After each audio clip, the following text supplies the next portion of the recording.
Hi hello welcome to Suman TV. ఈ రోజు మనతో పాటు ఉన్నారు సుందర్ రామ్ రెడ్డి గారు, stock market investor as well as stock market analyst. ఈ రోజు సుందర్ రామ్ రెడ్డి గారిని అడిగి మన దగ్గర ₹1,00,000 ఉంటే అసెట్ అలొకేషన్ అనేది ఏ విధంగా చేసుకుంటే మనకి లాసెస్ రాకుండా ఉంటాయి ఆ విషయాన్ని అడిగి మనం తెలుసుకుందాం. Hello sir, welcome to Suman TV. నమస్తే సార్. సార్, స్టాక్ మార్కెట్లో ఇంట్రాడే ఎక్కువ మంది చేస్తూ ఉంటారు.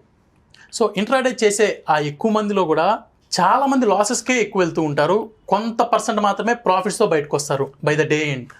సో ఈ లాసెస్ నుంచి తప్పించుకోవడానికి ఎలాంటి స్ట్రాటజీస్ ఉంటాయి? సో బెస్ట్ స్ట్రాటజీస్ కొన్ని మా ఆడియన్స్ కోసం. రైట్. సో బేసికల్గా మార్కెట్ ఎందుకు అప్ ట్రెండ్ కానీ డౌన్ ట్రెండ్ వెళ్తుందో మనం ఆలోచించుకోవాలండి. మీరు నేను కొంటే అది మూవ్ అవ్వదు, ఇన్స్టిట్యూషనల్ కొంటే మూవ్ అవుతుంది.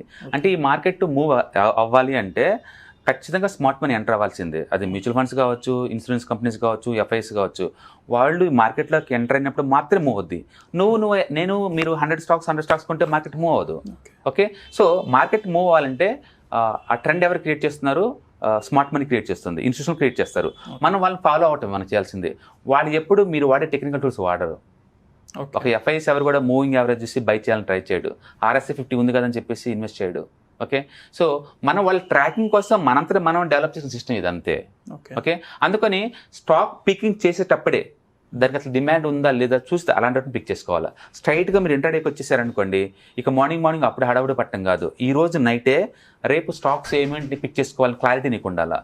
చాలా మంది ఏంటంటే రకరకాల యాంగిల్లో స్టాక్స్ పిక్ చేసుకుంటారు. For example 1 lakh plus technical tools ఉన్నాయి స్టాక్ మార్కెట్లో. బట్ అవన్నీ కూడా 4 dimensions వర్క్ చేస్తాయి. ఒకటి ట్రెండింగ్ టూల్స్, మార్కెట్ ట్రెండ్ అవుతుందా లేదా, అయితే అప్ ట్రెండా డౌన్ ట్రెండా తెలుసుకోవడం కోసం ట్రెండింగ్ ఇండికేటర్స్ వాడుతుంటారు. మూమెంటం ఇండికేటర్స్, వాటిని మనం ఆసిలేటర్స్ కూడా అంటారు. అవి ఏంటంటే స్పీడ్ చెప్తాయి, ఎంత స్పీడ్తో మార్కెట్ వెళ్తుంది అనేది. సో అప్ ట్రెండ్ వెళ్తుంది మార్కెట్, డౌన్ ట్రెండ్ ఎంత స్పీడ్తో వెళ్తుంది చెప్పడం కోసం మనం ఆసిలేటర్స్ వాడతాము. తర్వాత వాలటిలిటీ ఇండికేటర్స్, సడన్ గా అన్ఎక్స్పెక్టెడ్ మూవ్ జరిగింది అనుకోండి బిగ్గా, దాన్ని మనం వాలటిలిటీ అంటాం. అది సర్ప్రైజ్, పాజిటివ్ ఉండొచ్చు, నెగిటివ్ ఉండొచ్చు. Okay, volatility. అలాగే వాల్యూమ్, ఎంత పెద్ద వాల్యూమ్ మార్కెట్లోకి పార్టిసిపేట్ అని చెప్పేసి మనం తీసుకోవచ్చు. సో ఈ 4 వాటిలో మీరు మీ సిస్టంలో దేనికి ఇంపార్టెన్స్ ఇస్తున్నారు అన్నది చాలా ఇంపార్టెంట్. మీరు వాల్యూమ్కి ఇంపార్టెన్స్ ఇస్తున్నారా, లేదా మూమెంటానికి ఇంపార్టెన్స్ ఇస్తున్నారా, లేదా ట్రెండింగ్ ఫాలోయింగ్ అవుతున్నారు, ఏమి మీరు చూస్తున్నారు అనేది మీకు క్లారిటీ ఉండాలి. ఫర్ ఎగ్జాంపుల్ ఎస్టర్డే ఈ రోజు హైలో క్లోజ్ అయింది అనుకోండి, ఒక స్టాక్ ఈ రోజు మార్నింగ్తో కంపేర్ చేసుకుంటే హైలో క్లోజ్ అయింది. ఎందుకు అది క్లోజ్ అయ్యి ఉండొచ్చు హైలో అంటే డిమాండ్ ఉండబట్టే కదా. అంటే ఈ రోజు ఏ స్టాక్స్ అయితే హైలో క్లోజ్ అయినాయో బై డిఫాల్ట్ అవి రేపు కూడా పనికి వస్తాయి. రేపు ఇంటర్డే మార్నింగ్ ఇంటర్డే పనికి వస్తుంది. ఈ రోజు ఏదైనా స్టాక్ లోలో క్లోజ్ అయింది అనుకోండి, అంటే దాంట్లో సప్లై ఉంది ఆల్రెడీ, అంటే రేపు ఆ స్టాక్స్ షార్టింగ్ పనికి వస్తాయి మీకు. అందుకని మీ స్టాక్ పిక్ చేసుకునేటప్పుడు మీరు బ్యాక్గ్రౌండ్ ఈ రోజు ఫిల్టరేషన్ పెట్టుకోవాలి. చాలా మంది అంటే మూవింగ్ యావరేజ్ ఒక ఫిల్టర్ పెట్టుకుంటారు, 21 అబోవ్ ఉండాలి ఇట్లా, లేదా RSI అబోవ్ 50, 60 ఇలా ఉండాలి, కొన్ని బేసిక్ ఫిల్టర్స్ పెట్టుకుంటారు. మీరు కనుక స్కానర్స్ రన్ చేశారనుకోండి, మీకు కావాల్సిన ఐడియాస్ అవి జనరేట్ చేస్తాయి. సో కోర్ కాన్సెప్ట్లో మీకు ఏంటంటే డిమాండ్ అంతాన్ని మీరు ఎలా క్వాంటిఫై చేస్తే మీకు క్లారిటీ ఉండాలి. ఫర్ ఎగ్జాంపుల్ నేను వాల్యూమ్ బేస్ చెప్తున్నాను. ఈరోజు హైయెస్ట్ ట్రేడింగ్ జరిగిన కౌంటర్స్ రేపు నేను పిక్ చేస్తాను. ఈరోజు హైయెస్ట్ డెలివరీ జరిగిన కౌంటర్స్, ఎక్కువ వాల్యూమ్ డెలివరీ జరిగిన కౌంటర్స్ నేను తీసుకుంటాను. ఈరోజు గత 1 monthతో పోల్చుకుంటే హైయెస్ట్ వాల్యూమ్ వచ్చిన కౌంటర్స్ వాటిని తీసుకుంటాం. లేదా ఈరోజు గత 1 yearతో పోల్చుకుంటే హైయెస్ట్ వాల్యూమ్ వచ్చిన కౌంటర్స్ అలా తీసుకుంటాను. లేదా 1 year హై ఉండి డబుల్ వాల్యూమ్, రెగ్యులర్గా వచ్చే వాల్యూమ్తో పోల్చుకుని డబుల్ వాల్యూమ్ వచ్చిన కౌంటర్స్ పిక్ చేసుకుంటా. ఇలా అచ్చం వాల్యూమ్ వెర్షన్ తోటే వేరే ప్యారామీటర్ కలిపామనుకోండి, ఒక 10,000 స్టడీస్ వస్తాయి నీకు. 10,000 స్ట్రాటజీస్ వస్తాయి. అందుకని ఈ మార్కెట్తో మనకు అనవసరం. మీరు ఏ స్ట్రాటజీ పిక్ చేసుకుంటే అది ఇంటర్డేలో వర్కౌట్ అవుతుందా లేదని చెప్పేసి నీకు ఆ ఎక్స్పీరియన్స్ ఉండాలా. ఓకే, చాలా మంది చేస్తారంటే ఒక మూమెంటం, ఒక ట్రెండ్, ఈ రెండు కంబైన్ చేసి ఫిల్టర్ చేస్తారు స్టాక్స్ని. కొన్ని స్టాక్ లిస్ట్ వస్తాయి కదా, ఈ లిస్ట్ ఇంటర్డేలో ఈ రోజు హాట్ సెక్టర్ ఏముంది, ఈ రోజు ఏ రోజుకి ఆ రోజు హాట్ సెక్టర్ వస్తూ ఉంటుంది. మ్యూచువల్ ఫండ్స్ బై చేసి అనుకోండి, మనలాగా సింగిల్ స్టాక్ కొనేవాళ్ళు టోటల్ సెక్టర్ని కొంటారు వాళ్ళు. అందుకని సపోజ్ ఈ రోజు IT సెక్టర్ హాట్గా ఉంది అనుకోండి, నిన్న ఏ IT స్టాక్ హైలో ఉందో ఆల్రెడీ మనం పిక్ చేసుకున్నాం కదా, అది ప్లస్ ఈ రోజు కనుక ఫస్ట్ 5 minutes క్యాండిల్ బ్రేక్అవుట్ అయింది అనుకోండి, మనం తీసుకు బై చేసుకోవచ్చు. దీనికి మీరు VWAP లేకపోతే మూవింగ్ యావరేజ్ లేదా RSI లేదా వాల్యూమ్ ప్రొఫైల్ ఇలాంటి మొత్తం అడిషనల్గా యాడ్ చేశారనుకోండి, అక్యూరసీ పెరుగుతుంది బై డిఫాల్ట్. అందుకని సింపుల్గా ఒక స్ట్రాటజీతో ఇది వర్కౌట్ అవుతుందని చెప్పలేము. 5 minutes బ్రేక్అవుట్ స్ట్రాటజీ వాడచ్చు, 15 minutes breakout strategy, but yesterday కన్నా హై ఉండాలి.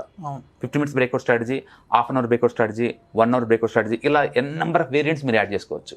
ఓకే, నీ ఎక్స్పీరియన్స్ వేరే ఉంటుంది, వేరే వాళ్ళ ఎక్స్పీరియన్స్ వేరేలాగా ఉంటుంది. పైగా బ్రేక్అవుట్ అయినప్పుడు మన ఎంటర్ వాళ్ళ రూల్ ఏం లేదు, మీరు బ్రేక్అవుట్ అయితే ఎంటర్ అవుతారు. నేను అది బ్రేక్అవుట్ ఫెయిల్యూర్ అయితే నేను షార్ట్ కొడతాను రెడీగా ఉంటాను. అంటే ఒకటే చార్ట్ బట్ ఇద్దరు డిఫరెంట్ ఒపీనియన్తో ప్లే చేస్తున్నారు. లేదా మీరు బ్రేక్అవుట్ అయినప్పుడు ఎంటర్ అవుతున్నారు, నేను ఫుల్ బ్యాక్ అయినప్పుడు ఎంటర్ అవుతాను. ఫుల్ బ్యాక్ అయినప్పుడు తక్కువ వాల్యూతో డ్రాప్ అయింది అనుకోండి, అప్పుడు నేను ఎంటర్ అవుతాను. మీరు ట్రాప్ అవ్వచ్చు, నాకు మనీ వస్తుంది.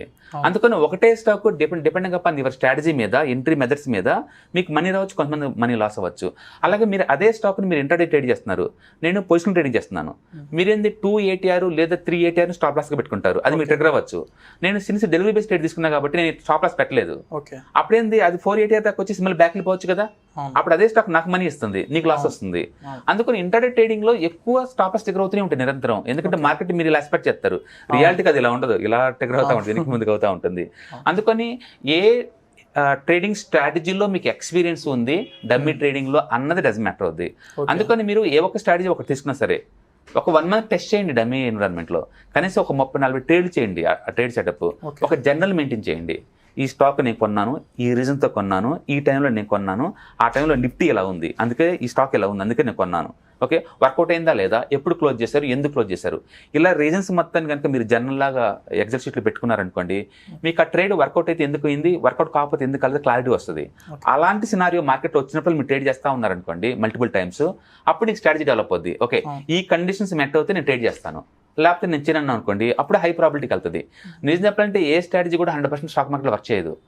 సైడ్ వే మార్కెట్లో ఉన్న స్ట్రాటజీస్ ట్రెండింగ్లో పనిచేయవు, ట్రెండింగ్లో ఉన్న రివర్స్లో పనిచేయదు.